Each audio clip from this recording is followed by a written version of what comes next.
Hello నమస్తే, నేను journalist Srinivas. ఈరోజు న్యూస్ అనాలిసిస్లో ముందుగా ఆంధ్రజ్యోతి పేపర్లో వార్తను చూద్దాం. చంద్రబాబు నాయుడు గారిని అటెన్షన్ చేస్తుంది ఆంధ్రజ్యోతి పేపరు. అటెన్షన్ అంటుంది. మరి డైవర్ట్ అవుతుండా చంద్రబాబు నాయుడు గారు? పరిపాలనని గాలికి వదిలేశారా? నిన్న తొలి పలుకులో కొత్త పలుకులో మాట్లాడారు. P4 అనే పిచ్చి పట్టుకుంది చంద్రబాబు నాయుడు గారికి అని చెప్పి కొంతమంది ఇచ్చే సలహాలు దిక్కుమాలిన సలహాలను బేస్ చేసుకొని దిక్కుమాలిన పరిపాలన చేస్తాడు అన్నట్టు కొత్త పలుకులో రాశారు. దానికి ఇంకొక వార్త కూడా అదే పేపర్లో రాశారు, అటెన్షన్ చంద్రబాబు అని చెప్పి. ఈరోజు కూడా దానికి కంటిన్యూషన్ వార్త రాశారు. ఆ కంటిన్యూషన్ వార్త ఏంటంటే, ఇంకా రంగుల కలే కంప్యూటర్ తెరపైనే రాజధాని ప్లాట్లు. ఇది 2014 నుంచి 2019 మధ్యలో చంద్రబాబు నాయుడు గారు ముఖ్యమంత్రిగా ఉన్నప్పుడు 54,000 ఎకరాలు ప్రభుత్వ భూమి అయితే, ప్రైవేటు భూమి అయితే, రైతుల భూమి అయితే సమీకరించారు. 33,000 ఎకరాలు ప్యూర్గా రైతులు ఇచ్చారు. రాజధాని కోసం రాజధాని నిర్మిస్తా అంటే రాజధాని నిర్మించలేదు, ఒక్క అడుగు ముందుకు పడలేదు. ఆ రోజు కూడా ఎన్డీఏ కూటమిలో భాగస్వామ్య పక్షం ఇటు రాజధాని కాల అటు పోలవరం కాల. చివరికి 2019 ఎన్నికలకు పోయిండు. వైఎస్ఆర్సీపీ అభివృద్ధిని అడ్డుకుంది కాబట్టి మళ్ళొకసారి అవకాశం ఇవ్వండి అంటూ కర్రు కాల్చి వాత పెట్టారు ప్రజలు 2019లో. ఈ విషయాలపైన ఆ రోజున్న సోషల్ మీడియా కానీ, ఆ రోజున్న మీడియా కానీ, అంటే తెలుగుదేశం పార్టీని మోసే మీడియా కాదు, ప్రజల కోసం ఉన్న మీడియా, గ్రాఫిక్స్లో అమరావతిని చూపిస్తాడు కానీ ఫిజికల్గా అమరావతి లేదు. గ్రాఫిక్స్లో ఎన్ని రోజులు చూపిస్తారంటే ఇదే ఆంధ్రజ్యోతి, ఇదే ఈనాడు రాజధానిని అడ్డుకుంటున్నారు అని చెప్పారు. ఈరోజు మీరు కరెక్ట్గా 11 సంవత్సరాల తర్వాత మళ్ళీ అదే వార్త రాశారు. 11 కంప్లీట్ అయి 12 సంవత్సరాలు అడుగుపెట్టాం మనం ఆంధ్రప్రదేశ్ ఏర్పడి. ఈ రంగుల కళ ఇంకా రంగుల కళేనా అంటుండు. అసలు ఎప్పుడైంది అసలు కళ? ఇది ఈ రంగుల కళ 2029 ఎన్నికల వరకు ఉన్న ఆశ్చర్యం లేదు. ఈ రోజు ఉన్న పరిస్థితులను బట్టి మనకు అర్థమవుతుంది. కేంద్రంలో నరేంద్ర మోడీ గారు ప్రధానమంత్రిగా కూర్చున్న కుర్చీలో ఒక కాలు ఆంధ్రప్రదేశ్దే, తెలుగుదేశం పార్టీదే, చంద్రబాబు నాయుడు గారు పెట్టిన కాలే. అయినా కానీ ₹1 ఇచ్చే పరిస్థితి అమరావతికి. అప్పులు తప్ప నిధులు రాలే. ఒకవైపు అదే కుర్చీకి, నరేంద్ర మోడీ గారి కుర్చీకి ఒక కాలు చంద్రబాబు నాయుడు గారిది అయితే ఇంకొక కాలు నితీష్ కుమార్ది. 59,000 కోట్ల రూపాయలు బీహార్కి తీసిపోయిండు ఆన్ రికార్డ్ బడ్జెట్లో పెట్టి. మనకి ఆంధ్రప్రదేశ్కి రాజధానికి 5 పైసలు బడ్జెట్లో పెట్టలా. అయినా ఓహో ఆహా అద్భుతం, డబుల్ ఇంజన్ సర్కార్ అంటున్నారు. దాన్ని ప్రశ్నించండి మీరు. ఈ రంగుల కళ లెక్కనే ఉంటుంది. పని లేని ప్రచారం చేస్తున్నారు. పదే ఏదో అవుతున్నట్టు ఆంధ్రప్రదేశ్లో ఏదో అమరావతిలో అభివృద్ధి అయిపోయినట్టు ఇక కళలు కానీ చేయాలి, సింగపూరు మోడల్ అని, ఈ మోడల్ అని, మాస్టర్ ప్లాన్ అని ఏది లేదు. ఇది ఈ రంగుల కళ గురించి ఈరోజు ఆంధ్రజ్యోతి రాసింది. అదే నాబోటోడు ఇంకొక వార్తాపత్రిక రాస్తే అభివృద్ధిని అడ్డుకునే ద్రోహులు అనేటోళ్ళు. మరి దీన్ని ఏమంటారు? వాస్తవం రంగుల కళే, కానీ ఆయన రాసింది అమరావతి మొత్తాన్ని కేవలం ప్లాట్ల గురించి రాసిండు. ఆ రోజు అమరావతి కోసం ఉద్యమం చేసి జగన్మోహన్ రెడ్డి 3 రాజధానులు అన్న తర్వాత అమరావతి రాజధాని కోసం మేము భూములు త్యాగం చేసినాం, మా గురించి పట్టించుకోండి చంద్రబాబు నాయుడు గారు అని అక్కడ వాస్తవంగా రైతులు, మహిళలు పెద్ద ఎత్తున ఉద్యమం చేశారు. ఆ ఉద్యమం చేస్తున్న సందర్భంలో ఇదే చంద్రబాబు నాయుడు గారు నేను గెలిచిన తర్వాత మొట్టమొదట మీతోనే సమావేశం అవుతా అన్నాడు. దాదాపు 1 ఇయర్ దాటిపోయినంతవరకు అమరావతి రైతులతో సమావేశం లేదు. వాళ్ళ ఆకాంక్షల మేరకు నా పరిపాలన ఉంటుంది అన్నాడు. వాళ్ళ ఆకాంక్షలు గాలికి వదిలేశారు. కేవలం లూలు కంపెనీలు, ఊర్సా కంపెనీలు, లాలా కంపెనీలు, టీసీఎస్ కంపెనీల ఆకాంక్షల మేరకు పనిచేస్తాను. ఇంకా ఇంకొక దురదృష్టమైన సంఘటన ఏంటంటే, రాజధాని, మా రాష్ట్రం, మా రాజధాని కోసం మేము భూములు ఇస్తామని ఇస్తే ఆ భూముల్ని ప్రైవేట్ కంపెనీలుగా దారాదత్తం చేస్తున్నాం. ఈ అభివృద్ధి అయితే లేదు, వాళ్ళకి ఇచ్చే ప్లాట్లు అయితే ఇవ్వట్లే, కానీ వాళ్ళకి ప్రైవేట్ వాళ్ళకి ఇవ్వడానికైతే జెడ్ స్పీడ్లో పోతున్నారు. ఇదనమాట ఈరోజు. 1 ఎకరం భూమి ఇచ్చిన రైతుకి 1000 గజాలు ఇచ్చే ఒక అగ్రిమెంట్ సిఆర్డీఏకి, రైతులకి. 1 ఎకరం భూమి త్యాగం చేసిన రైతుకి 1000 గజాలు డెవలప్ చేసిన ప్లాట్లు. Either residency or non residency, అంటే కమర్షియల్. ఆ ఇచ్చిన ప్లాట్ను ఒక గజం కూడా అమ్ముకునే అవకాశం లేదు, గజంలో కూడా డెవలప్ చేసే అవకాశం లేదు. వాటికి అద్దురాళ్ళు లేవు, అది ఎక్కడుందో తెలియదు, కానీ కాగితం అయితే ఉంది. ఇది చంద్రబాబు నాయుడు గారు విజనరీ లీడరు, చాలా ముందు చూపున లీడరు, రాజకీయ చాణక్యుడు, అభివృద్ధి ప్రదాత, పరిపాలన దక్షుడు అని చెప్పి ఇదే ఏబిఎన్ ఛానల్, TV5 ఛానల్, ఇట్లాంటి కొన్ని ఛానల్స్, మహా న్యూస్ లాంటి 2025 జూన్ 12 అంటే 1 ఇయర్ అయిన సందర్భంగా ముఖ్యమంత్రిగా చంద్రబాబు నాయుడు గారు ఇంటర్వ్యూలు చేశారు.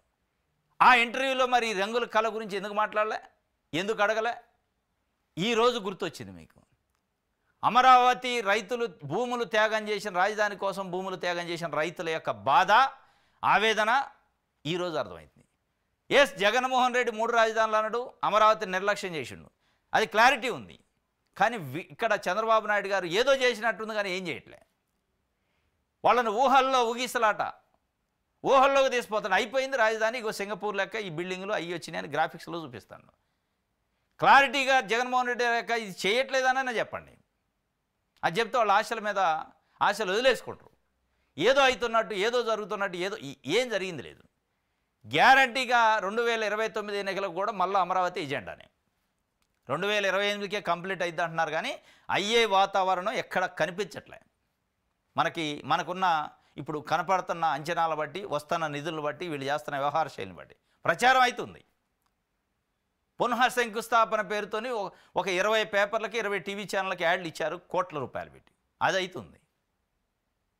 ఇక మిగతాది ఏది లేదు. తుప్పలు అయితే తీసేశారు ఒక 2-3 కోట్లు పెట్టి, అది ఉంది. ఈరోజు వర్షం వస్తే నీళ్లు ఉంటాయి అక్కడ, చెరువులు లెక్క.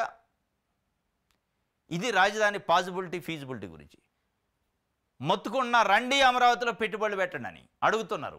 ఎవరు వచ్చే పరిస్థితి లేదు. ఎందుకంటే ఆ పాసిబిలిటీ, ఫీజిబిలిటీ విషయంలో డౌట్లు ఉన్నాయా, అసలు ప్రభుత్వ వ్యవహార శైలిపైన డౌట్లు ఉన్నాయా, కేంద్ర ప్రభుత్వానికి రాష్ట్ర ప్రభుత్వానికి నిధుల పంపిణీ విషయంలో, నిధులు తెచ్చుకునే విషయంలో ఆ స్థాయిలో రిలేషన్స్ ఉన్నాయా, ఇవన్నీ అనుమానాలు ఉన్న పరిస్థితులలో ఈరోజు రాజధాని ప్రశ్నార్థకమైంది. రాజధాని నిర్మాణం టైం ప్రశ్నార్థకమైంది. రాజధాని నిర్మాణం ఎప్పటికి పూర్తయిద్ది అనేది ఎప్పుడు ప్రశ్నగానే మిగిలిపోయే అవకాశం ఉంది ఇప్పుడున్న పరిస్థితుల్లో. ఇది ఈ రంగుల కళ గురించి రాశారు. మాట నెరవేరదేమి, మాట నెరవేర్చవేమి అని రాయాలి ఆంధ్రజ్యోతి. మాట నెరవేరదేమి అంటే మాట నెరవేర్చకూడదా? మాటను ఇచ్చింది ఎవరు? చంద్రబాబు నాయుడు గారు. నెరవేర్చాల్సింది ఎవరు? చంద్రబాబు నాయుడు గారు. మీరు అడగాల్సింది ఏంది? మాట నెరవేర్చవా బాబు, నీ మాట తప్పినవా, మాట మీద నిలబడవా అని చెప్పి అడగాలి. 2016 మే నెలలో అధికారులు చెప్పిన ప్రకారం, అధికారులు చెప్పలే, చంద్రబాబు నాయుడు గారు చెప్పిండు. అధికారులు సొంతంగా ఏం పెత్తనం ఉండదాడ. చంద్రబాబు నాయుడు గారు ఇచ్చిన పాలసీని వాళ్ళు చెప్తూ ఉంటారు. ఇక్కడ అధికారులు చెప్పారు అంటే ఏదైనా సక్సెస్ అయితేనే చంద్రబాబు నాయుడు గారు పరిపాలనా దక్షత, ముందు చూపు, విజను. ఏదైనా ఫెయిల్యూర్ అయితే అధికారులు నిన్న కూడా రాశారు. P4 సంబంధించి ఎవరో దిక్కుమాలిన సలహా ఇచ్చారట. దిక్కుమాలిన సలహా ఎవరు? ఇలా P4 నా మనసులోంచి వచ్చిందని చెప్పిన చంద్రబాబు నాయుడు గారు. ఎవరిని అంటున్నారు మీరు దిక్కుమాలిన సలహాని? దిక్కుమాలిన ఆలోచన వచ్చింది చంద్రబాబు నాయుడు గారు, కానీ రాయండి. అది రాయకుండా అది ఫెయిల్ అయింది కాబట్టి దాన్ని దిక్కుమాలిన వాళ్ళ మీద ఎవరినో ఒకళ్ళని దిక్కుమాలిన వాళ్ళని చేసి, ఒకళ్ళని పిచ్చికోక చేసి వాళ్ళని ముద్ర వేసే ప్రయత్నం చేస్తాను. ఇక్కడ కూడా అదే 2016లో అధికారులు చెప్పిన ప్రకారం అట. యానికి చెప్తారు అధికారులు? ఆ రోజున్న ముఖ్యమంత్రి చెప్పిన ప్రకారం ఏం చెప్పారు? రాజధాని ప్రాంతంలో గ్రామాల వారీగా రిటర్నబుల్ ప్లాట్లకు లేఅవుట్లు వేయాలి, లేఅవుట్లలో మట్టి పోసి లెవలింగ్ చేయాలి, సరిహద్దు రాళ్ళు బాతి ఏ ప్లాట్ ఎవరిదో ప్రత్యక్షంగా చూపించాలి, ఆ తర్వాత విద్యుత్ సదుపాయం కల్పించాలి, అంతర్గత రహదారులు నిర్మించాలి, నీటి వసతి కల్పించాలి, డ్రైనేజీలు ఏర్పాటు చేయాలి. ఇవన్నీ 2 ఏళ్లలోనే పూర్తి చేస్తామని 2016 మే నెలలో CRD అధికారులు చెప్పారు. ఇప్పటికీ 9 ఏళ్ళు దాటింది. మధ్యలో 5 ఏళ్ళు జగన్ హయాంలో తీసేసిన 4 ఏళ్ళు. కానీ ఇప్పటికీ ఎక్కడ వేసిన గొంగడ అక్కడే ఉంది. ఇది మీరు సూటిగా అడగాల్సిన చంద్రబాబు నాయుడు గారిని. 2016లో చెప్పిన మాట 2019లో ఎన్నికలు అంటే 3 సంవత్సరాలు. ఆ రోజు కాలే రాజధాని. కనీసం రోడ్లు వేయలే, తుప్పలు తీయలే, కనీసం డ్రైనేజీలు కట్టలే, విద్యుత్ స్తంభాలు వేయలే. 9 సంవత్సరాలు అయింది. సరే, మధ్యలో జగన్మోహన్ రెడ్డి గారిది ఒక 5 సంవత్సరాలు తీసేసిన, చంద్రబాబు నాయుడు గారే 4 ఇయర్స్ ఉన్నాడు ముఖ్యమంత్రిగా. ఈరోజు రియల్ ఎస్టేట్ వెంచర్లు 1000 ఎకరాలు, 2000 ఎకరాలు, 3000 ఎకరాల్లో వేసే వెంచర్లు కూడా 1 ఇయర్లోనే మొత్తం రోడ్లు, డ్రైనేజీలు, విద్యుత్ లైన్లు, ఎలక్ట్రిసిటీ అంతా కంప్లీట్ చేసి అద్భుతంగా చేస్తున్నారు. ఇవాళ ఒక వ్యవస్థ సిఆర్డీ అని ఉంది, ప్రభుత్వం చేయలేని పరిస్థితి. నిజం కమిట్మెంట్ ఉందా? నిజంగా ఆ దమ్ము ధైర్యం మోడీ కాడ నుంచి పైసలు తెచ్చే దమ్ము ధైర్యం ఉందంటే లేదు. ఇక దీన్ని ఇటు చూసి అటు తిప్పి ఇటు తిప్పి ఏం చేస్తారంటే, ఆ రోజు 2016ది ఎట్లయితే మాట చెప్తే నెరవేర్చలేదో, ఈరోజు 2025లో చెప్తున్న మాట కూడా నెరవేరే అవకాశాలు కనిపించట్లే. కాబట్టి చంద్రబాబు నాయుడు గారు ప్రభుత్వం చేయాల్సింది ఏంటంటే, నరేంద్ర మోడీ ప్రభుత్వం ఇవాళ మీ చెప్పు చేతల్లో ఉంది. దాన్ని నయాన భయాన అడిగి డిమాండ్ చేసి నిధులు తెచ్చి ఆ రాజధానిని అభివృద్ధి చేయాలి. ఆ అవకాశం ఇప్పుడే ఉంది, మళ్ళీ వస్తుందో రాదు తెలియదు. 2014లో లేదు అవకాశం, 2019లో లేదు. ఎందుకంటే మన ఎంపీల పైన కొలిజన్ ఉన్నప్పటికీ మన ఎంపీల పైనే ఆధారపడి ప్రభుత్వం లేదు ఆ రోజు. ఈరోజు మన ఎంపీల పైన మాత్రమే ఆధారపడి ఈరోజు ప్రభుత్వం ఉంది. కాబట్టి ఈరోజు అవకాశం ఉంది, అవకాశాన్ని సద్వినియోగం చేసుకోవాలి. మీ విజను, మీ పరిపాలన దక్షత, మీ రాజకీయ లౌక్యం, మీ చాణక్యం అన్నీ ఉపయోగించి ఈరోజు రాజధాని కోసం మీరు త్యాగం చేయాలి, ధైర్యం చేయాలి, నోరు తెరవాలి చంద్రబాబు నాయుడు గారు. అప్పుడే ఈ రంగుల కళలు నిజమైన కళలు అయితే ఈ గ్రాఫిక్స్ పోయి నిజమైన రాజధాని వస్తుంది. అప్పటిదాకా రాదు. ఇది ఇప్పటివరకు కరెంట్ లైన్లకి డ్రైనేజీలకు కూడా దిక్కు లేదట. ఇది ఒక వార్త ఇచ్చారు. ఇంకోటి కీలకం, ఆ ముగ్గురే ముడుపుల రూటింగ్లో మాస్టర్ గోవిందప్పట, సిండికేట్ సమావేశాలకు ధనంజయ రెడ్డి, అంతిమ లబ్ధిదారు సూచనలను ఆ సమావేశాల్లో తెలిపిన కృష్ణమోహన్ రెడ్డి. నేడు లిక్కర్ స్కామ్లో సిట్టు 2వ ఛార్జ్షీటు, సెప్టెంబర్లో మరొక ఛార్జ్షీట్ దాఖలు చేసే వీలుందట. లిక్కర్ స్కామ్ గురించి నిన్న ఒక్కరోజు బ్యానర్ ఐటమ్ ఇలా, ఈరోజు కూడా కొంచెం కింద వేసింది ఫ్రంట్ పేజీలో ఆంధ్రజ్యోతి. అంటే ఏ స్థాయికి పోయిందంటే 11 కోట్ల రూపాయలు శంషాబాద్లో రైడ్ చేసి పట్టుకున్నారు అన్న తర్వాత దానిపైన అనేక అనుమానాస్పద వ్యాఖ్యలు, అనుమానాస్పద వార్తలు, అనుమానాస్పద కామెంట్స్ ఆంధ్రజ్యోతి ఈనాడు చేసిన తర్వాత ప్రజల్లో స్పష్టత వచ్చింది. ఈ 11 కోట్లు నిజంగానే అక్కడ రైడ్ చేసి పట్టుకున్నాయా, రైడ్ చేయటం కోసం అక్కడ పెట్టి అనే ఒక ప్రశ్న ప్రజల ముందు కనపడుతున్న 2 తెలుగు రాష్ట్రాలు. దాంతో వెనకదగ్గారు. ఇదంతా ఎటో పోతుంది, మనం ఒకటి అనుకుంటే మనం తలిసింది ఒకటి అయితే జరుగుతుంది ఒకటి జరుగుతుంది అని చెప్పి దాన్ని అక్కడికి కొంత 11 కోట్లను డైవర్ట్ చేశారు. వెంకటేశ్వర నాయుడిని డైవర్ట్ చేశారు. వెంకటేశ్వర నాయుడు పైన 11 కోట్ల పైన స్పష్టంగా ఇది ఒక ఎంగేజ్ చేసిన కార్యక్రమం లెక్క కనపడుతుంది. మరి అది నిజాలేందో సిటీ చెప్పాలి. ఈరోజు ఆంధ్రజ్యోతి ఇంకొక వార్త రాసింది. ఏంది కీలకం, ఆ ముగ్గురు ఏంటంటే ముడుపుల రూటింగ్లో మాస్టర్ గోవిందప్పట. బాగానే ఉంది. నేడు లిక్కర్ స్కామ్లో 2వ ఛార్జ్షీట్ వేస్తున్నాడట. వేసిన వారికి అది కూడా బాగానే ఉంది, చెప్పొచ్చు. మీకు ఏమైనా ఇన్ఫర్మేషన్ ఉంటే ఆ సిట్టు కూడా ఏందో ఆంధ్రజ్యోతికి ఎత్తుంది ఇన్ఫర్మేషను, ఎవరికి ఇయట్లే, ఈనాడుకి ఆంధ్రజ్యోతి తప్ప. ఇక కింద ఇంకో కామెంట్ చేసి సెప్టెంబర్లో మరొకటి దాఖలు చేసే అవకాశం కూడా ఉంది. సెప్టెంబర్ అంటే దాదాపు ఇంకా నెల ఉంది. అంటే ముందు చూపు ఏమంటుంది దాన్ని, జ్యోతిష్యం ఏమైనా తెలుసో ఆంధ్రజ్యోతి తెలియదు. కానీ 1వ ఛార్జ్షీట్ అయిపోయింది, 2వ ఛార్జ్షీట్ ఈరోజు వేస్తారు, 3వ ఛార్జ్షీట్ కూడా ఎప్పుడు వేసేది డేట్ వీళ్ళే చెప్తున్నారు. అంటే ఆ సిట్టు ఎంత బాగా పనిచేస్తుంది, సిట్టు నిజంగానే సిట్టు లెక్కనే చేస్తుందా, పేపర్లో టీవీ ఛానల్లో రాసే దాన్ని బట్టి పనిచేస్తుంది అనేది మనకు స్పష్టంగా అర్థమైంది. సిట్ వేయచ్చు, ఇంకొకటి వేయచ్చు, ఇంకోటి వేయచ్చు ఛార్జ్షీట్లు. మరి ఆంధ్రజ్యోతికి ముందే తెలిసింది సెప్టెంబర్లో వేస్తాను, కనీసం సిట్టు కూడా అనౌన్స్ చేయలే, మేము ఇంకో ఛార్జ్షీట్ కూడా వేస్తాం, ఈరోజు 2వది వేస్తాను అని వీళ్ళు చెప్తున్నారు. అంటే వీళ్ళ అత్యుత్సాహం ఎంత ఉంది. ఈ అత్యుత్సాహాన్ని ప్రదర్శించే శంషాబాద్ 11 కోట్ల గురించి ముందు ఆగమాగంగా అడుగు చేసి సిట్టుని బదనాం చేశారు. సిట్టుని కోర్టే అడిగే పరిస్థితికి వచ్చింది. ఈరోజు 11 కోట్లు ఎక్కడ సీజ్ చేశారు, 11 కోట్ల సీజింగ్కి పాటించిన నియమ నిబంధనలు ఏంది, ఏ మిషన్లతో లెక్క పెట్టారు, అవి బ్యాంకులోనే ఎందుకు వేశారు, ట్రెజరీలో వేయాలి కదా, కోర్టుకి ఎందుకు తేలేదు, బ్యాంకులో వేస్తే ఆ ఓచర్ ఏది, కౌంటర్ ఫైల్ స్లిప్ ఏది, దాని వీడియో ఫుటేజ్ ఏది, బ్యాంకుది సీసీ ఫుటేజ్ ఏంటి అని అడిగింది. ఇప్పుడు అక్కడ ఇరుక్కుంటారు, దాన్ని షట్టర్ క్లోజ్ చేశారు. ఎందుకంటే అక్కడ ఇక అనివార్యం, దొరికిపోయారు, అడ్డంగా దొరికిపోయారు ఈ ప్రచారం వల్ల. ఈరోజు అడ్డంగా దొరికినందుకు ఇక దాని గురించి మర్చిపోయి కొత్తది రూటింగు, ఇది 2వ ఛార్జ్షీటు, 3వ ఛార్జ్షీట్ అని రాసిన పరిస్థితి. ఇది ఒక వార్త ఆంధ్రజ్యోతికి సంబంధించి. రైట్, ఆంధ్రప్రభ చూద్దాం. మెగా డిఎస్సి ఫలితాలు ఈ వారంలోనేనట, నెలాఖరు కల్లా పోస్టింగ్స్, పాఠశాల విద్యాశాఖ యోచన. పాఠశాల విద్యాశాఖ మంత్రి నారా లోకేష్ గారు, నారా చంద్రబాబు నాయుడు గారు ముఖ్యమంత్రిగా 2024 జూన్ 12 ప్రమాణ స్వీకారం చేస్తే మొట్టమొదటి సంతకం మెగా డిఎస్సి పైనే. మొట్టమొదటి సంతకానికే మొట్టమొదటి సంవత్సరం అయినా కానీ దిక్కు లేదు, ఇంకా 2వ సంవత్సరం కూడా నడుస్తుంది. అడిచేసి చేసి ప్రెజర్ చేయంగా నోటిఫికేషన్ వేశారు, ఎగ్జామ్స్ పెట్టారు, ప్రాథమిక కీ ఇచ్చారు, ఫైనల్ కీ ఇచ్చారు, రిజల్ట్కి దిక్కులేదు. ఈ ప్రాథమిక కీ ఫైనల్ కీలోనే అనేక తప్పులు తడకలు ఉన్నాయని వాళ్ళు అప్పీల్ చేసుకుంటారు. అప్పీల్ చేయంగా నిన్న మొన్న పరిశీలిస్తారట అప్పీల్ని.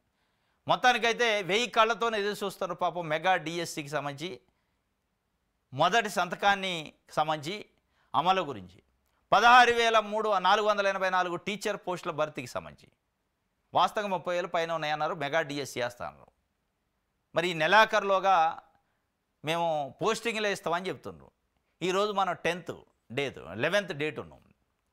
కరెక్ట్గా 20 రోజులు ఉంది నెలాఖరు అంటే. మరి 20 రోజుల్లో మీరు రిజల్ట్ ఇవ్వటం, సర్టిఫికేట్ల వెరిఫికేషను, పోస్టింగ్ ఇవ్వటం సాధ్యమైద్దా అంటే గతంలో ఇదే నారా లోకేష్ గారు చంద్రబాబు నాయుడు గారు ప్రకటన చేశారు. జూన్ 12, 2025 స్కూళ్ళ రీఓపెనింగ్కి కొత్త టీచర్లు వచ్చి మీకు పాఠాలు చెప్తారు అన్నారు. స్కూళ్ళ రీఓపెనింగ్ అయింది, 2 నెలలు దాటి 3 నెలలు అవుతుంది కాలే. మరి ఈ ప్రకటన కూడా అదే గుర్తు తెస్తుంది. సరే, ఈ నెలాఖరిక వచ్చే నెల ఫస్ట్ వారమా, వచ్చే నెల 2వ వారమా, కానీ మొత్తానికైతే ఆ డిఎస్సి అభ్యర్థుల పాపం వాళ్ళ టెన్షన్, వాళ్ళ ఆవేదన, వాళ్ళ ఆందోళన, వాళ్ళ బాధ వర్ణాతీతం. ఎందుకంటే ఆ 16,000 ఏదో పోస్టులు వచ్చిన వాళ్ళు పోస్టు తీసుకుంటారు, రానోళ్ళు ఇంకొకటి కాంపిటేటివ్ ఎగ్జామ్ చదువుకోవటమా లేదా వేరే ప్రైవేట్ జాబ్ పోవటమా చూసుకోవాలి. ఎందుకంటే యాస్పిరెంట్స్ ఉంటారు పాపం, వస్తుందా రాదా ఎడ్జిలో ఉన్నోళ్ళు ఉంటారు.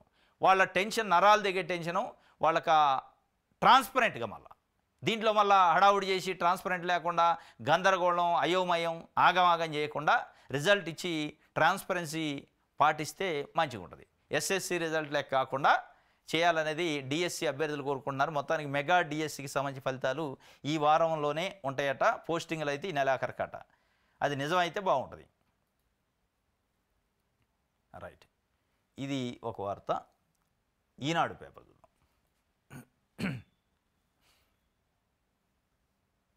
చకాచకా అడవి తల్లి బాటాట. గిరిజన ప్రాంతాల్లో 1000 కోట్లతో చేపట్టిన రహదారుల పనులు వేగవంతం చేయండి, అధికారులకు ఉప ముఖ్యమంత్రి పవన్ కళ్యాణ్ ఆదేశం. ఇదే పవన్ కళ్యాణ్ గారి గురించి మొన్న డోలీ కార్మికులు నిరసన వ్యక్తం చేశారు. పవన్ కళ్యాణ్ గారు ఎక్కడ పోయినావు, మాకు ఇచ్చిన హామీలు ఏమని అని చెప్పి ఆ రోజు మాట్లాడాల. మొన్న అంతర్జాతీయ గిరిజన దినోత్సవం, ప్రపంచ గిరిజన దినోత్సవం అయింది. ఆ రోజు కూడా కామెంట్ లేదు, ముఖ్యమంత్రి గారు ప్రోగ్రాం లేడు. మరి ఇదంతా విమర్శలు వస్తాయని నిన్న ఒక ప్రకటన చేసినట్టుంది. 1000 కోట్లతోని గిరిజన తాండాలలో వేసిన రోడ్లకు సంబంధించి తొందరగా కావాలి, చక్కా అడవి తల్లి బాట పట్టాలని ఒక వార్తని పవన్ కళ్యాణ్ గారు చెప్పిన వార్తనిచ్చారు. ఇంకోటి, వివేక హత్య కేసు దర్యాప్తును పునః ప్రారంభించాలి. ఆయన మృతి సమాచారం బయటకు తెలియక ముందే జగన్కు తెలుసు. చట్టసభల ప్రజా ప్రతినిధులకు వివేక కుమార్తె సునీత లేఖలు. వివేక హత్య కేసుకు సంబంధించి దర్యాప్తును పునః ప్రారంభించాలని వైఎస్ వివేకానందరెడ్డి గారు కూతురు డాక్టర్ వైఎస్ సునీత గారు అడుగుతున్నారు. ఎవరిని అడుగుతున్నారు? ప్రభుత్వాన్ని అడగట్లే, కోర్టులను అడగట్లే, సిబిఐని అడగట్లే, రాజకీయ పార్టీల ప్రతినిధులను అడుగుతున్నారట. రాజకీయ పార్టీల ప్రతినిధులు ఇన్వెస్టిగేషన్ చేస్తారా? ఇదే నిన్న మొన్న జరిగిందా? రాజకీయ పార్టీల ప్రతినిధులు ప్రెస్ మీట్ పెట్టి నిజంగానే వివేకానందరెడ్డి హత్యకు సంబంధించిన వ్యవహారం సీరియస్గా దర్యాప్తు చేయాలని అడగటానికి ఇది ఆల్రెడీ 6 ఇయర్స్ అయింది. సిబిఐ దర్యాప్తు చేసింది, ఇక్కడ సిటీ దర్యాప్తు చేసింది. ఇదే చంద్రబాబు నాయుడు గారికి సంబంధించి మీరు నమ్మకం పెట్టుకున్నారు, జగన్మోహన్ రెడ్డి మోసం చేసిండు, ఏనొస్తే ఏది చేస్తారని 1 ఇయర్ అయింది ఆయన వచ్చి. ఈరోజు చంద్రబాబు నాయుడు గారికి సిబిఐ ఆయన చేతుల్లోనే ఉంది, ఇక్కడ ఏసీబీఐ సిట్ ఆయన చేతుల్లోనే ఉంది. ఎందుకు చేయట్లే? మరి అడగాల్సింది వాళ్ళని కదా. ఇంకోటి, ఆమె కొన్ని కీలకమైన వ్యాఖ్యలు చేశారు. ఆయన మృతి సమాచారం బయటకు తెలియకముందే జగన్కు తెలుసు. తెలంగాణ హైకోర్టుకు ఈ విషయాన్ని సిబిఐ చెప్పింది, కానీ ఆ కోణంలో విచారణ చేయకుండా దర్యాప్తు నిలిపివేసింది. చట్టసభల ప్రతినిధులకు వివేక కుమార్తె సునీత లేఖ. ప్రజాస్వామ్యాన్ని హైజాక్ చేసే పరిస్థితి, నాకు న్యాయం జరగకుండా చేసి నా తండ్రిని ఆత్మ క్షోభిస్తుంది అని చెప్పి ఆమె చెప్తున్నారు. దీంట్లో ఆమె కొన్ని ఎలక్షన్ గురించి వ్యాఖ్యలు చేశారు. ఇప్పుడు కేవలం రేపు మంగళవారం రోజు జెడ్పీటీసీ ఎన్నికలు పులివెందుల్లో జెడ్పీటీసీ ఎన్నికలు ఉన్నాయి.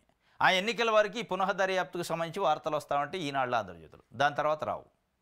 దాని తర్వాత ఈ సునీత గారు కోర్టును అడుగుతారు, మరి ఎక్కడ తిరుగుతారో తెలియదు, కానీ కోర్టు సిబిఐ దగ్గరకు పోతారో తెలియదు. కానీ ఇప్పుడు ప్రస్తుతానికైతే ఈ పబ్లిసిటీ. నిజంగానే మీకు వైఎస్ వివేకానందరెడ్డి గారు హత్య జరిగిన విషయం తెలుసుకోవాలనే ఉండదు, కూతురుగా మీకు అన్యాయం జరిగింది అడగొచ్చు. మీరు అడిగే విధానం పబ్లిసిటీ కోసం ప్రెస్ మీట్ పెట్టి కాకుండా మీరు అడగాల్సింది ఎక్కడ? కోర్టులో పిటిషనర్ మీరు ఉన్నారు. ఇప్పుడు మీరు మీరు మీరు అడగాలనుకున్నది కోర్టులో అడగాలి తప్ప ఇట్లాంటి పబ్లిసిటీ స్టంట్లు ప్రజాప్రతినిధులకు లెటర్లు రాస్తా ఏం చేస్తారు ప్రజాప్రతినిధులు? వాళ్ళు చేసేది ఇదేమన్నా? ఇది చట్టం చేయాలన్నా దీనికి? అంటే దీని ఇంటెన్షన్ కంపల్సరీగా ఈ ఈ స్టేట్మెంట్లు ఇంటెన్షన్ ఏంది? ఇది ఎవరో కొన్ని పత్రికల్లో ఛానల్లో లేదా ఒక రాజకీయ పార్టీయో చెప్పిస్తుంటే చెప్పినట్టుంది. నిజంగానే తండ్రిని చంపిన దోషుల్ని పట్టుకోవాలి, వాళ్ళు శిక్షించాలి అనే తపన కంటే ముందు రేపు 12వ తారీఖు జరిగే జెడ్పీటీసీ ఎన్నికల్లో జగన్మోహన్ రెడ్డి పార్టీని ఓడించే కార్యక్రమానికే మీరు ఒక ఎజెండా పెట్టుకున్నట్టే అనిపిస్తుంది తప్ప ఈరోజు చెప్పటం ఏంది? మీరు వివేకానంద రెడ్డి గారు చనిపోయిన సంఘటన జగన్మోహన్ రెడ్డికి ముందే తెలిసింది కాబట్టి ఆయన ఆ కోణంలో దర్యాప్తు చేయాలన్నారు. ఇది 6 years నుంచి చెప్తాను కదా. ఎవరన్నా అడ్డుకుంటున్నారా ఆ కోణంలో చేయొద్దని? ఇప్పుడు మీరు అడిగారు, చేయాల్సింది ఎవరు? జగన్మోహన్ రెడ్డి లేదా ప్రజాప్రతినిధులు కాదు కదా. సిబిఐ, సిట్టు, పోలీసులు వాళ్ళని అడుగుతూనే ఉన్నారు కదా. చెయ్యంది వాళ్ళు కదా, వాళ్ళని కదా మీరు నిందించాల్సింది. అంటే దర్యాప్తు అధికారులు, దర్యాప్తు ఏజెన్సీ ఏ కోణంలో దర్యాప్తు చేయాలనేది వాళ్ళకు కొన్ని ఉంటాయి. మీరు సరే సూచనలు ఇవ్వచ్చు, మీకున్న ఆలోచన చెప్పొచ్చు, చెప్పారు ఆల్రెడీ పదే. మళ్ళీ ఈరోజు ఎందుకు వచ్చింది ఆ ప్రస్తావన? కేవలం పులివెందుల ఎన్నికలు ఉన్నాయి కాబట్టి జగన్మోహన్ రెడ్డికి ముందే తెలుసు. ఇది ఎప్పుడు పాత పాటే కదా, కొత్తది కాదు కదా. అంటే ఈ వ్యాఖ్యలు ఎవరు చేస్తున్నారు? నారా చంద్రబాబు నాయుడు గారు, నారా లోకేష్ గారు, Telugu Desam party media, social media చేస్తుంది. ఇదే మాటలు 6 సంవత్సరాల నుంచి వాళ్ళు మాట్లాడతారు. ఆ మాటలను మీరు ఎత్తుకుంటున్నారు. అది కూడా సందర్భం ఎన్నికలు వచ్చినప్పుడే ఎత్తుకుంటున్నారు, మిగతా అప్పుడు ఎత్తుకోవట్లే. ఇదేమైనా కొత్త విషయమా? చనిపోయింది కొత్త విషయం కాదు. జగన్మోహన్ రెడ్డికే ముందు తెలుసు అని కామెంట్లు కొత్తవి కాదు, పాతయే కదా. ఆ కోణంలో నిజమే అందులో ఉంటే ఆ కోణంలో దర్యాప్తు చేసేది సిబిఐ. అంటే రాజకీయ విమర్శల కిందనే తీసుకొని ఆ కోణంలో దర్యాప్తు చేయలే. అది బేస్ లేదు. దానికి బేస్ ఉండుంటే మీరు అంటున్నారు కాల్ డేటా ఉంది, ఈ డేటా ఉంది, ఆ డేటా ఉంది.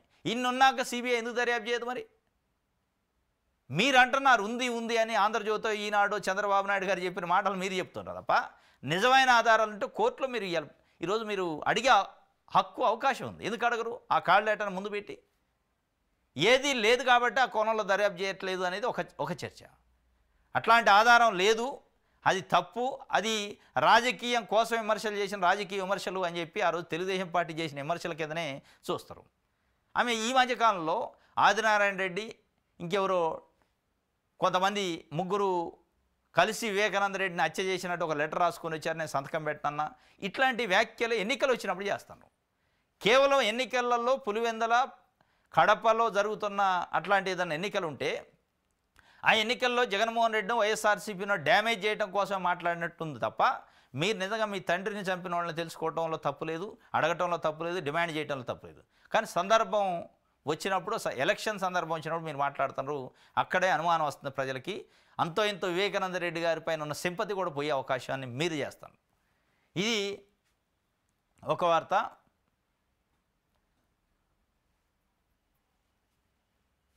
రైట్, సాక్షి పేపర్ చూద్దాం. 14 నెలలుగా పట్టలేదు, ఒక్క ఇల్లు కట్టలేదు. పోలవరం నిర్వాసితులకు పునరావాసం కల్పనపై కూటమి ప్రభుత్వం అంతులేని నిర్లక్ష్యం. పునరావాస కాలనీలో ఇప్పటికీ ప్రారంభం కానీ 16,170 ఇండ్లు. 14 నెలలు అయింది ప్రభుత్వం వచ్చి, ఒక్క ఇల్లు కట్టలేదు. పోలవరం నిర్వాసితులను నేను కడుపులో పెట్టి చూసుకుంటా అన్నాడు చంద్రబాబు నాయుడు గారు. ఇదే పోలవరం పైన ప్రతి సోమవారం పోలవరం పర్యటనని 2019 ముందు ముఖ్యమంత్రిగా ఉన్నప్పుడు దేవినేని ఉమా, అప్పుడు నీటిపారుదల శాఖ మంత్రి, ఆయన వెంటేసుకొని పోతూ ఉండేది సోమవారం. మరి కనీసం మీరు పోయిన ప్రతి సోమవారం పోలవరం బాటలో నిర్వాసితులకి ఇల్లే గట్టలేని పరిస్థితి. ఇప్పుడు మళ్ళీ 14 నెలలు అయింది, వాటి గురించి ఆలోచన లేదు. నేను పోలవరాన్ని 2027 కంప్లీట్ అంటాడు, రాజధాని 2028 కంప్లీట్. ఎట్లయిద్ది? కనీసం అక్కడ భూములు కోల్పోయిన రైతులకి పునరావాసమే లేదు. 16,170 ఇండ్లు ఇంతవరకు టచ్ చేయలేదట. కొన్ని కట్టి నీళ్ళు ఉండే, వాటిని పూర్తి చేసే పరిస్థితి లేదు. ఇది 14 నెలలు అయింది, పట్టలేదు, ఒక ఇల్లు కట్టలేదు. కానీ వాళ్ళకైతే కడుతుండో లులు కంపెనీకి, ఉర్సా కంపెనీకి, టీసీఎస్లకి, వాళ్ళ విషయంలో చాలా స్పీడ్గా పనిచేస్తున్న ప్రభుత్వం. నవయోగ కంపెనీ పోలవరం కాంట్రాక్ట్ సంస్థకి దానికి 1,750 కోట్ల రూపాయల బకాయిలు ఉంటే వాళ్ళకి క్లియర్ చేయడానికి క్యాబినెట్ స్పెషల్గా కూర్చొని డిస్కస్ చేసి వాళ్ళకి బిల్ పాస్ చేయించింది.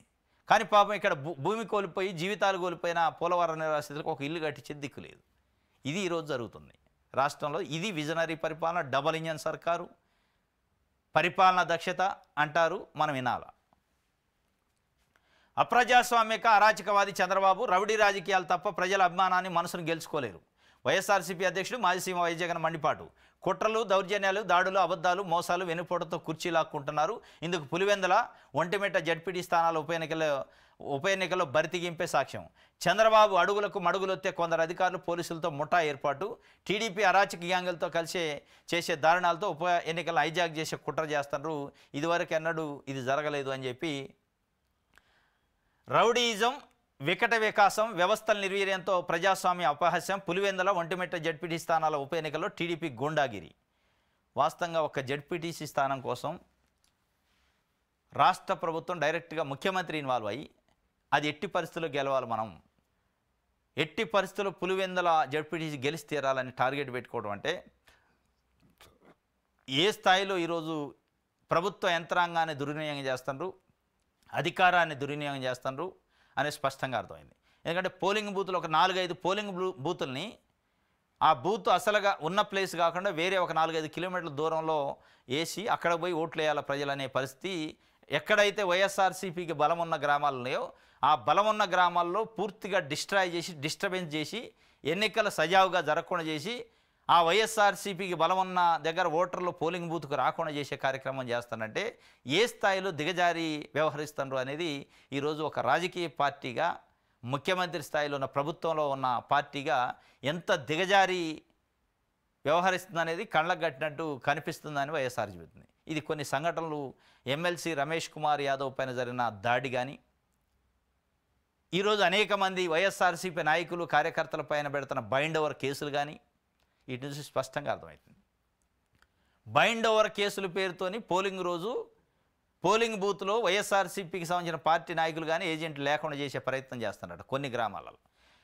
అత్యంత బలంగా వైఎస్ఆర్సీపీ కేడర్ ఉన్న ఓట్లున్న గ్రామాలలో అక్కడ అసలు నాయకులు లేకుండా కనపడకుండా చేసే ప్రయత్నం బైండ్ ఓవర్ పేరుతోని పోలీసులు బలవంతంగా తీసుకుపోయి పోలీస్ స్టేషన్లో బంధించే కార్యక్రమం చేస్తున్నట.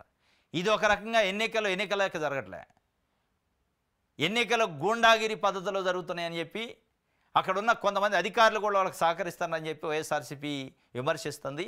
ఎట్టి పరిస్థితుల్లో గెలవాలని ముఖ్యమంత్రి గారు ఆదేశించింది కాబట్టి ఎట్టి పరిస్థితుల్లో ఎట్లా గెలుస్తారు అనేది మ్యాటర్ కాదు మాకు.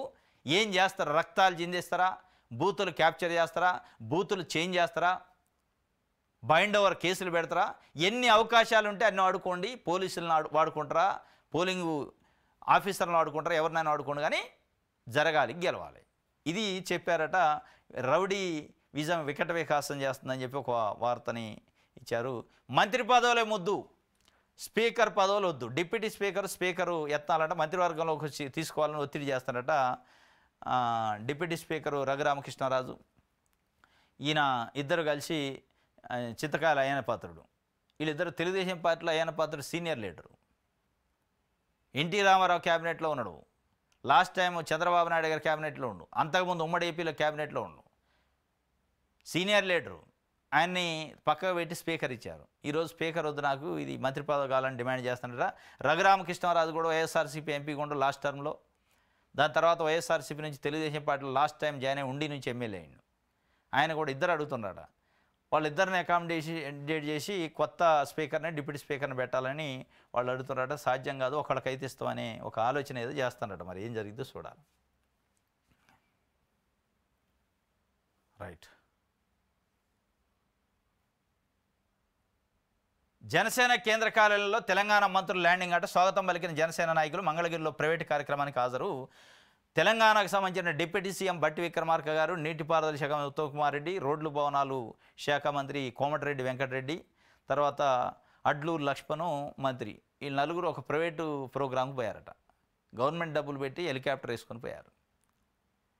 ఈరోజు తెలంగాణలో ఉన్న ప్రభుత్వం విచ్చలవిడిగా అప్పులైనాయి అని చెప్తారు. ఏదైనా పిల్లలకు ఫీజు రీయింబర్స్మెంట్ ఇవ్వాలంటే అప్పులైనా కేసీఆర్ అప్పు చేసిపోయింది అంటారు. కానీ వీళ్ళ యాడ్లకి, వీళ్ళ హెలికాప్టర్లకి ఖర్చు అప్పు కాదు. విజయవాడ ఒక ప్రైవేటు కార్యక్రమానికి ప్రభుత్వ సొమ్ముతోనే హెలికాప్టర్ పోయి ఎక్కడ దిగారంటే జనసేన పార్టీ ఆఫీస్లో దిగారట. అంటే జనసేన పార్టీ ఆఫీస్ దగ్గర ఏంటంటే పవన్ కళ్యాణ్ గారికి సంబంధించిన హెలికాప్టర్ దిగడానికి హెలిప్యాడ్ ఉంది. వాళ్ళని అడిగి తీసుకున్నారు. అక్కడ స్వాగతం పలికారట. వీళ్ళు ఏదో ఒక ప్రైవేట్ మరి ఫంక్షన్గా పెళ్ళికో ఏదో పోయారు. జానారెడ్డి వీళ్ళంతా పోయారు, కాంగ్రెస్ పార్టీ నాయకులకు సంబంధించి. పాత నాయకుడు జరుగుతుంది, తప్పు లేదు, పోయారు. కానీ ప్రభుత్వ సొమ్ముతోని అధికారిక కార్యక్రమం కూడా కాదు అది. అసలు అధికారిక కార్యక్రమానికి ఈరోజు హెలికాప్టర్లో తిరిగే పరిస్థితి 2 తెలుగు రాష్ట్రాల్లో ఉన్న ఆర్థిక పరిస్థితి బట్టి లేదు. కానీ లేతే ముందు హెలికాప్టర్ ఎక్కుతున్నారు తెలంగాణ మంత్రులు. చాలామంది మంత్రులు హెలికాప్టర్ ఎక్కటం దిగటమే. వితిన్ ద కాన్స్టిట్యున్సీలో కూడాట, వితిన్ ద వాళ్ళ కాన్స్టిట్యున్సీలో దిగి ఎక్కటం. వాళ్ళ కాన్స్టిట్యున్సీలో కూడా ఏదన్నా అధికారిక కార్యక్రమాలు పెడితే ఊరికి ఒక హెలిప్యాడ్ ఏర్పాటు చేపించి ఒక మండలం నుంచి ఇంకొక మండలానికి కారులో పోలేరా? ఇంత మరి ప్రభుత్వమే కదా ఖర్చు భరించేదని అడ్డగోలుగా విచ్చలవిడి ఖర్చు పెడతాను. ఇది ఒక వార్తని ఇచ్చింది. రైట్,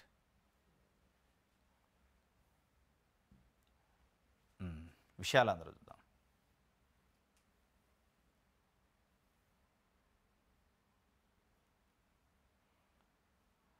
రైట్, విద్యుత్ సంస్థల సంక్షోభంలో ఉన్నాయంటే డిస్కామ్ల అయోమయం, కొత్త ప్రాజెక్టుల ప్రారంభానికి ఆటంకం, కంపెనీలకు 2,000 కోట్ల బకాయిల, ఆదానితో విద్యుత్ ఒప్పందాల ప్రభావం వల్ల ఇది జరిగింది అని చెప్పి ఒక వార్త. బొగ్గవాగుపై దృష్టి ఏది, జలాశయం సామర్థ్యం పెంపు కలగా మిగిలిన ప్రగతి ప్రాజెక్టులకు నిధులు కొరత, 2 జిల్లాలకు కీలకం, ఆధునీకరించాలని సీఎంకు మాచర్ల గురిజాల ఎమ్మెల్యేలు విజ్ఞప్తి. బొగ్గవాగు సంబంధించి విజ్ఞప్తి చేస్తారు కానీ అది కావు. రైట్, అనంతపురం విషాదానికి సంబంధించి 19 నెలల్లో 95 మంది అట రైతుల ఆత్మహత్యలు, పరిహారం అందక దుర్భరంగా మారిన బతుకులు. అనంతపురం జిల్లాలో 19 నెలల్లో 95 మంది ఆత్మహత్య చేసుకున్నట్టు రైతులు అప్పుల పాలై. వాళ్ళకి రావాల్సిన కనీసం పరిహారం ఇప్పించే నాదు లేడు. తెలంగాణలో అయినా కనీసం రైతు బీమా అని ఉంటుంది, అది పెట్టే కార్యక్రమం గురించి కూడా ఆలోచించట్లా. అక్కడ ఆంధ్రప్రదేశ్లో అందరు మళ్ళీ రైతుల గురించే మాట్లాడతారు. అన్ని పార్టీలు అందరు ముఖ్యమంత్రులు. చనిపోతే తెలంగాణలో 5 లక్షలు వస్తాయి. కేసీఆర్ పెట్టిండు ఆ స్కీమ్, చాలా అద్భుతంగా ఉంది. అది ఎట్లానే చనిపోని, కరెంటు శాఖ, వరద కొట్టకపోయా, లేదా గుండెపూట, న్యాచురల్ డెత్తా, యాక్సిడెంటల్ డెత్తా, ఆత్మహత్య, ఏదైనా సంబంధం లేదు. చనిపోయిన రైతు అంటే 5 లక్షలు ఇంటికి పంపాల్సింది 1 వీక్లో చెక్ వస్తుంది. అట్లాంటి స్కీమ్ ఇక్కడ కూడా పెట్టాలా? ఒక్క జిల్లాలోనే 19 నెలల్లో 95 మంది రైతులు ఆత్మహత్య చేసుకున్నారంటే ఏ స్థాయిలో దుర్భరమైన పరిస్థితులు ఇవ్వాలా వాళ్ళ రైతుల పరిస్థితి ఉంది, వాళ్ళ కుటుంబాలు ఎట్లా రోడ్డున పడతాయి, వాళ్ళ కనీసం ఆదుకునే నైతిక బాధ్యత కదా ప్రభుత్వాన్ని. పక్కన ఉన్న తెలుగు రాష్ట్రంలో, పక్కనే ఉన్న తెలంగాణలో అట్లాంటి స్కీమ్ ఉంటే దాన్ని అడాప్ట్ చేసుకోలేరా? మంచి అద్భుతమైన స్కీమ్ కాదా రైతులకి? ఎవడో ఉన్న టీసీఎస్ని, ఊర్సా కంపెనీలని, లూలు కంపెనీలు పిలిచి 100,000 ఎకరాల భూములు ఇచ్చే దాంట్లో ఉన్న తపన, నేనున్నా మీరు రండి, మీ పెట్టుబడులకు నాది భరోసా, మీ కంపెనీలకు నాది భరోసా అని చెప్తే కనీసం రైతుల జీవితాలకు భరోసా అయ్యారా? రైతుల కుటుంబాలకు భరోసా అయ్యారా? ఆ బాధ్యత లేదా? 45 ఇయర్స్ రాజకీయ జీవితంలో చంద్రబాబు నాయుడు గారు ఆలోచన చేయడా? అది చేయాలి. చేసి ఆ రైతు బీమా లాంటిది ఏదైనా పెట్టుకొని రైతులకు ఒక 5 లక్షలు 6 లక్షలు తక్షణమే చనిపోతే ఇచ్చే ఆ కుటుంబాన్ని ఆదుకునే కార్యక్రమం చేయాలి. అది పెద్ద మ్యాటర్ కాదు, అది దాంతో తప్పు లేదు. దాంతో ఒకవేళ నిజంగానే అప్పులైనా పర్లే రాష్ట్రానికి, కానీ మన ప్రజలకు కదా న్యాయం జరిగేది. ఇది ఒక వార్త. రైట్, ఇది ఈరోజు న్యూస్ అనాలిసిస్. రేపు తాజా వార్తలతో తిరిగి కలుసుకుందాం. Thank you.